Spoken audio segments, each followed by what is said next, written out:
தமிழகத்தில் உள்ள மிகவும் பழமை வாய்ந்த வைணவத் தலங்களில் திருவாரூர் மாவட்டம் மன்னார்குடி ஸ்ரீ ராஜகோபால சுவாமி கோயிலும் ஒன்றாகும்.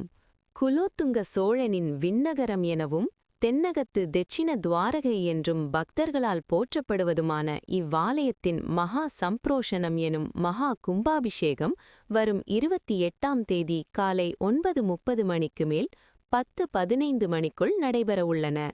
இதனையொட்டி இன்று மன்னார்குடி பாமணியாற்றிலிருந்து ஆலய செங்கமங்கலம் யானை பரிவாரத்துடன் புனித தீர்த்தம் கொண்டுவரப்பட்டது. இதனை அடுத்து முதல் கால யாகசாலை பூஜைகள் வேத மந்திரங்கள் முழங்க தொடங்கப்பட்டது. முன்னதாக ராஜகோபுரத்திற்கு பால், மஞ்சள், சந்தனம் அபிஷேகம் செய்து பிரதிஷ்டை செய்யப்பட்டது.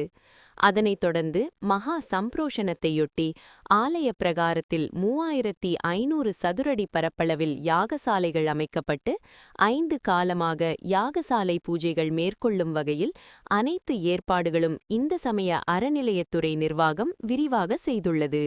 மேலும் யாகசாலையில் யாகவேள்வி பூஜை மேற்கொள்ள ஏதுவாக 60க்கும் மேற்பட்ட தீட்சிதர்கள் 30க்கும் மேற்பட்ட யாக குண்டங்கள் அமைக்கப்பட்டுள்ளன என்பது குறிப்பிடத்தக்கது.